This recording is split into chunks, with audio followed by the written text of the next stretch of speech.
નમસ્કાર વિદ્યાર્થી મિત્રો, ધ એક્સપર્ટ એકેડમીની યુટ્યુબ ચેનલ પર દરેક વહાલા વિદ્યાર્થી મિત્રોનું ખૂબ ખૂબ હાર્દિક સ્વાગત છે.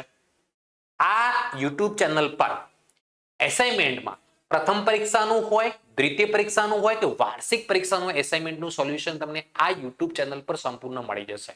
તો જે પણ વિદ્યાર્થી મિત્રોએ હજુ સુધી the expert academy YouTube channel subscribe ન કરી હોય ને તો સબસ્ક્રાઇબ કરી દો, લાઈક કરી દો અને તમારા મિત્રો સુધી શેર કરવાનું ભૂલતા નહીં. ઓકે, હવે આપણે વધારે સમય ન લેતા અહીંયા આપણે આ લેક્ચરની અંદર ધોરણ 11 નું સેક્શન ડી વિભાગ ડી નો ચેપ્ટર નંબર 2 બીજો ચેપ્ટર કેવી રીતે પૂછાય છે વિભાગ ડી ની અંદર એ આપણે જોઈ લઈએ. તો સૌપ્રથમ આપણે વિભાગ ડી ની વાત કરીએ તો વિભાગ ડી ની અંદર 4 ગુણના પ્રશ્નો પૂછાતા હોય છે. કેટલા ગુણના પૂછાતા હોય છે? 4 ગુણના. તો અહીંયા નીચે આપેલ 20 થી 22 માંથી એટલે 20, 21 અને 22 કેટલા પ્રશ્નો થયા? 3 માંથી કોઈ પણ બે પ્રશ્નોના માગ્યા મુજબ જવાબ લખો એટલે એક પ્રશ્ન તમે ઓર માં નીકાળી શકો છો. પ્રત્યેકના 4 ગુણ અને કુલ કેટલા ગુણના હોય છે? 8 ગુણના. તો એની અંદરથી એક પ્રશ્ન બીજા ચેપ્ટરમાંથી પૂછાય છે. તો બીજા ચેપ્ટરની અંદરથી કેવા દાખલા પૂછાઈ શકે છે, કેવા પ્રશ્ન પૂછાઈ શકે છે એનું સોલ્યુશન આપણે આ ચેનલ ઉપર આ લેક્ચરની અંદર કરીશું. પ્રકરણ 2 ની અંદર નીચેના વ્યવહારોમાં કઈ બે અસર થાય તે સમજાવો. સૌથી પહેલો વ્યવહાર શું આપેલો છે જુઓ. પહેલો વ્યવહાર શું આપેલો છે? તો અહીંયા હું વ્યવહાર નહીં લખું, હે ને, વ્યવહાર તમારે લખી દેવાનો. 25,000 રૂપિયા રોકડા લાવી ધંધો શરૂ કર્યો. વ્યવહાર તમે અહીંયા જે આપેલો છે એનું એ બેઠો બેઠો લખી શકો છો. તો અહીંયા રોકડા લાવી ધંધો શરૂ કર્યો છે. રોકડ આવે છે, રોકડ શું કરે છે? આવે છે. તો એક રોકડ ખાતું આવશે. કયું ખાતું? રોકડ ખાતું. અને માલિક લાવે છે એટલે કયું ખાતું આવશે? મૂડી આવશે. તો સૌથી પહેલા જો ઉધાર અસર અને જમા અસર. ઉધાર અસરમાં 3 પ્રકારના ખાતા છે. લેનાર વ્યક્તિ, માલ મિલકત આવે, ખર્ચ કે નુકસાન હોય ત્યારે. જમા અસરમાં આપનાર વ્યક્તિ, માલ મિલકત જાય અથવા કે ઉપજ કે લાભ હોય ત્યારે. તો સૌથી પહેલા રોકડ આવે છે. તો ઉધાર અસરમાં માલ મિલકતમાં પહેલા વ્યવહારમાં માલ મિલકત રોકડ ખાતે ઉધાર થશે, હે ના, માલ મિલકત ખાતામાં રોકડ ખાતું આવે. જમા અસર વ્યક્તિ આપનાર છે, ધંધાનો માલિક એટલે કોના ખાતે થશે? મૂડી ખાતે. કોના ખાતે લખવામાં આવશે? મૂડી ખાતે. ઉધાર અસરનું કારણ રોકડ આવે છે, રોકડ આવે છે અને જમા અસરનું કારણ માલિક આપનાર છે. આપનાર ખાતે શું થાય? જમા થાય. માલિક આપનાર છે. અડધી રકમ યુનિયન બેંકમાં ભરી ખાતું ખોલાવ્યું. તો અહીંયા પૈસા ક્યાં જાય છે? બેંકમાં. બેંકમાં જાય છે તો બેંક લેનાર છે, બેંક વ્યક્તિ ખાતાની અંદર આવશે. તો બીજા નંબરમાં વ્યવહાર તમારે લખી દેવાનો. બેંક લેનાર વ્યક્તિ છે, એક બેંક ખાતું આવશે. અને શું જાય છે બેંકમાં? રોકડ. રોકડ જાય છે, જાય તો જમા. માલ મિલકતમાં રોકડ ખાતે. કેમ ઉધાર થયું? તો કે બેંક લેનાર છે, બેંક પૈસા શું કરે છે? લેનાર છે. અને રોકડ જાય છે, રોકડ જાય તો જમા થાય. ચલો ત્રીજા નંબર, અલકા બ્રધર્સ માંથી 36,000 નો માલ ખરીદ્યો. માલ ખરીદ્યો એટલે માલ આવે છે. માલ આવે છે એટલે ખરીદ ખાતું લખાય. એનો વ્યવહાર તમારે લખી દેવાનો. માલ આવે છે એટલે માલ મિલકત ખાતામાં લખાય.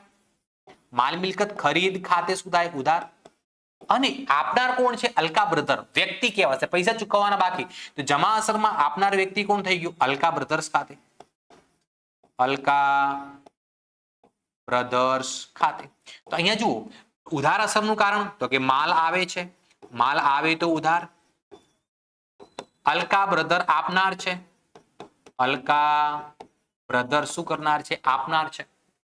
પ્રવીણને 10,000 નો માલ વેચ્યો, પ્રવીણે પૈસા આપ્યા નથી, હે ને, રોકડમાં નથી વેચ્યો, ઉધારમાં વેચ્યો છે. તો લેનાર વ્યક્તિ છે તો ઉધાર અસર કોના ખાતે લખીશું? પ્રવીણ ખાતે. પ્રવીણ ખાતે. અને માલ જાય છે એટલે જમા અસર માલ મિલકત ખાતામાં, વેચાણ ખાતે. વેચાણ ખાતે લખીશું. તો અહીંયા ઉધાર અસરનું કારણ પ્રવીણ લેનાર છે, પ્રવીણ લેનાર છે. અને માલ જાય છે, જાય તો શું થાય? જમા થાય. જાય તો શું થાય? જમા થાય. ઓકે, ચલો નેક્સ્ટ ક્વેશ્ચન. બીજા નંબરનો, નીચેના વ્યવહારોમાંથી કઈ બે અસર થાય તે સમજાવો. સૌથી પહેલો, 9,000 નો માલ વિનય એન્ડ સન્સને પરત કર્યો.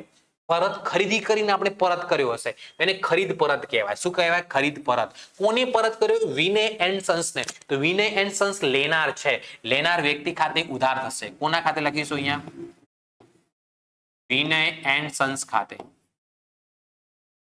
ઓકે, હવે ખરીદી કરીને પરત કર્યો એટલે માલ મિલકતમાં જાય, ખરીદ પરત ખાતે. કોના ખાતે? ખરીદ પરત ખાતે. અને આ બે કોલમ તમે નહીં બનાવો તો પણ ચાલશે. ચાલો, 6400 નો માલ વેચ્યો, હે ને વ્યવહાર તમારે લખી દેવાનો 6400 નો માલ વેચ્યો એટલે પૈસા આવે માલ મિલકતમાં રોકડ આવે છે, રોકડ ખાતે ઉધાર થાય અને જમા અસરમાં વેચ્યો છે એટલે માલ જાય છે એટલે કોના ખાતે લખવામાં આવશે? વેચાણ ખાતે. ચલો એના પછી 5400 રૂપિયા વીજળી બિલ ભર્યું. વીજળી બિલ એ ધંધાનો ખર્ચ કહેવાય એટલે ઉપજ ખર્ચમાં આવશે વીજળી બિલ ખાતે. વીજળી બિલ ખાતે ભર્યું એટલે રોકડ જાય એટલે જમા અસરમાં માલ મિલકત ખાતે રોકડ ખાતે. ચલો એના પછી 26,500 નું યંત્ર ખરીદ્યું એટલે મિલકત ખરીદી એટલે ઉધાર અસરમાં માલ મિલકત આવે છે તો લખીશું આપણે યંત્ર ખાતે ઉધાર. અને ખરીદ્યું એટલે પૈસા જશે, રોકડમાં ખરીદ્યું એટલે માલ મિલકત ખાતામાં જ રોકડ જાય છે એટલે રોકડ ખાતે લખવામાં આવશે. ક્લિયર ખબર પડે છે વિદ્યાર્થી મિત્રો? યસ યા નો કોમેન્ટ કરી શકો છો અથવા તો તમને WhatsApp નંબર આપી દઉં. એકાઉન્ટ અથવા આંકડાશાસ્ત્રમાં કોઈ પણ પ્રકારનો ડાઉટ હોય તો WhatsApp નંબર આપણો જે 9737448382 આ નંબર પર તમે WhatsApp કરીને તમે તમારા ડાઉટનું સોલ્યુશન મેળવી શકો છો. તે ઉપરાંત નીચે ડિસ્ક્રિપ્શનની અંદર WhatsApp ગ્રુપની લિંક અને ધ એક્સપર્ટ એકેડમીની એપ્લિકેશનની લિંક આપેલી છે. એ લિંકનો ઉપયોગ કરીને તમે સીધા જ મારા સાથે જોડાઈ શકો છો. ઓકે, ચલો નેક્સ્ટ ક્વેશ્ચન તરફ જઈએ. Question number 3.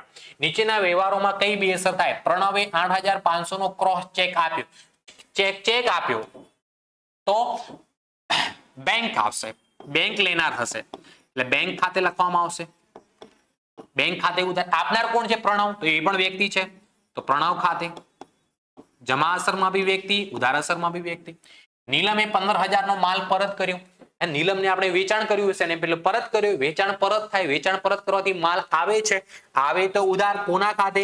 વેચાણ માલ પરત માલ મિલકત ખાતામાં આવે તો અહીંયા લખું વેચાણ પરત ખાતે. આપનાર કોણ છે? વ્યક્તિ. શું નામ છે? નીલમ. તો આપનાર વ્યક્તિમાં આવશે જમા અસર નીલમ ખાતે. 1260 ની સ્ટેશનરી ખરીદી. સ્ટેશનરી એ ધંધા માટે શું થઈ ગયો? ખર્ચ થઈ ગયો તો ઉપજ ખર્ચમાં સ્ટેશનરી ખર્ચ ખાતે. સ્ટેશનરી ખર્ચ ખાતે. ખરીદી એટલે રોકડ જાય, રોકડેથી ખરીદી એટલે માલ મિલકતમાં રોકડ ખાતે. માલ મિલકતમાં કોના ખાતે લખીશું? રોકડ ખાતે. ચિરાગ પાસેથી 7500 ની લોન લીધી, હે ને? લોન લીધી એટલે પૈસા લીધા હશે. પૈસા લીધા એટલે રોકડ આવે એટલે માલ મિલકતમાં રોકડ ખાતે. રોકડ ખાતે. આપનાર કોણ છે? ચિરાગ. તો વ્યક્તિ કહેવાય તો અહીંયા લખીશું જમામાં ચિરાગની લોન ખાતે. ચિરાગની લોન ખાતે. કોની અંદર? વ્યક્તિના કોલમમાં. આપનાર કોણ છે? વ્યક્તિ છે. ક્લિયર ખબર પડી? ચલો નેક્સ્ટ ક્વેશ્ચન તરફ જઈએ. નીચેના વ્યવહારોમાં કઈ બે અસર થાય તે સમજાવો. સૌથી પહેલા તમારે વ્યવહાર અહીંયા લખી દેવાનો. 39000 રૂપિયા HDFC બેંકમાં ભર્યા. તો બેંકમાં ભર્યા એટલે બેંક લેનાર છે તો ઉધાર અસરમાં બેંક ખાતે લખીશું આપણે. શું ભર્યા? રોકડા ભર્યા હશે એટલે રોકડ જાય છે માલ મિલકતમાં કોના ખાતે? રોકડ ખાતે. રોકડ ખાતે. ચલો એના પછી 9000 નો માલ રોકડીથી વેચો. 9000 નો માલ શું કર્યો છે? રોકડીથી વેચ્યો. રોકડીથી વેચ્યો એટલે રોકડ આવે તો માલ મિલકત આવે છે એટલે રોકડ ખાતે માલ મિલકતમાં. અને વેચ્યું એટલે માલ જાય છે એટલે માલ મિલકતમાં જમા અસરમાં કોના ખાતે લખીશું? અહીંયા વેચાણ ખાતે. ચલો એના પછી 440 રૂપિયા કમિશન ચૂકવ્યું એટલે ખર્ચ થઈ ગયો. ખર્ચ એટલે ઉપજ ખર્ચમાં આવે ઉધાર અસરમાં કમિશન ખાતે. કોના ખાતે લખીશું? અહીંયા કમિશન ખાતે. ચૂકવ્યું એટલે રોકડ જાય છે તો જમા અસરમાં માલ મિલકત ખાતે રોકડ ખાતે. ચલો ત્રીજો અને ચોથા નંબરમાં શું આપેલું છે જુઓ. 3000 નો માલ આગમાં નાશ પામ્યો એટલે નુકસાન થયું. આગથી તેલ નુકસાન ખાતું કહેવાય. એ ઉધાર અસરમાં ખર્ચ કે નુકસાન હોય ત્યારે અહીંયા લખીશું આગથી થયેલ નુકસાન ખાતે ઉધાર. આગથી થયેલ નુકસાન ખાતે ઉધાર. ઓકે, માલ નાશ પામ્યો એટલે માલ જાય છે એટલે માલ એ જે છે માલ મિલકત ખાતાનો પ્રકાર છે. અન્ય રીતે માલની જાવક છે એટલે જમા અસરમાં માલ મિલકત જાય છે એટલે ખરીદ ખાતે લખવામાં આવે. અન્ય રીતે માલની જાવક હોય ત્યારે શું લખવામાં આવે? ખરીદ ખાતે લખવામાં આવે. આવા દાખલા તમને પ્રથમ પરીક્ષાની અંદર વિભાગ ડી ની અંદર 4 ગુણના પૂછાવાના ચાન્સીસ રહેલા છે અને એકદમ ઈઝી છે. ઉધાર જમાના નિયમો તમને આવડવા જોઈએ.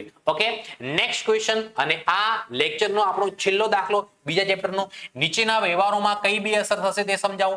15000 ની લોન સુખદેવે આપણને આપી છે તો આપણી જોડે રોકડ આવે છે અને સુખદેવને આપણે આપી છે 15,000 ની લો સુખદેવને આપી એટલે આપણે આપી, આપણી જોડે રોકડ જાય છે, લેનાર કોણ છે? સુખદેવ. તો લેનાર વ્યક્તિ સુખદેવની લોન ખાતે, સુખદેવની લોન ખાતે આપી એટલે રોકડ, જમા અસરમાં માલ મિલકત જાય છે, રોકડ જાય છે એટલે રોકડ ખાતે જમા કરીશું. ચલો એના પછી આપણને આગળ શું આપેલું છે? 22,000 માં કોમ્પ્યુટર ખરીદ્યું, મિલકત ખરીદી છે. શું કરી છે? મિલકત. તો માલ મિલકત આવે છે, ઉધાર અસરમાં માલ મિલકત આવે છે કોના ખાતે? તો કે કમ્પ્યુટર ખાતે. ઓકે, ખરીદી એટલે પૈસા ચૂકવ્યા છે, જમા અસરમાં રોકડ જાય છે એટલે કોના ખાતે લખીશું? રોકડ ખાતે. ચલો એના પછી વિમલને 84 નો ચેક આપ્યો, 8,400 નો વિમલને શું આપ્યો? ચેક. ચેક આપ્યો, લેનાર છે કોણ? વિમલ. તો ઉધાર અસરમાં વ્યક્તિ ખાતામાં વિમલ ખાતે. હવે આપણે આપ્યો કે ચેક એટલે બેંક આપશે, તો જમા અસરમાં બી વ્યક્તિ ખાતે, કોના ખાતે લખીશું? બેંક ખાતે. છેલ્લો વ્યવહાર 21,000 રૂપિયા બેંકમાં ભર્યા, પૈસા લેનાર કોણ છે? બેંક. બેંક કે વ્યક્તિ કહેવાય, ઉધાર અસરમાં લેનાર વ્યક્તિ, તો બેંક ખાતે. પૈસા ભર્યા એટલે આપણી જોડે રોકડ જાય છે, રોકડ જાય છે એટલે જમા અસરમાં માલ મિલકતમાં રોકડ ખાતે. કમ્પ્લીટ વિદ્યાર્થી મિત્રો ખબર પડી? યસ યા નો કોમેન્ટ કરીને તમે જણાવી શકો છો, અથવા તો WhatsApp નંબર આપી દઉં ડાઉટ માટે 973797374483 આ નંબર ઉપર તમે WhatsApp કરીને તમારો એકાઉન્ટ અથવા આંકડાશાસ્ત્રના ડાઉટનું સોલ્યુશન મેળવી શકો છો. તે ઉપરાંત નીચે ડિસ્ક્રિપ્શનની અંદર WhatsApp ગ્રુપની સાથે સાથે The Expert Academyની એપ્લિકેશનની લિંક આપેલી છે. એ લિંકનો ઉપયોગ કરીને સીધા જ તમે The Expert Academy સાથે જોડાઈ શકો છો. તો મળીએ છીએ આપણે નેક્સ્ટ લેક્ચરની અંદર. વિભાગ ડી નું સોલ્યુશન કરવાનું છે, તો જોવાનું ભૂલતા નહીં. Okay, thank you so much. ખૂબ ખૂબ આભાર. Tata, bye bye, C you.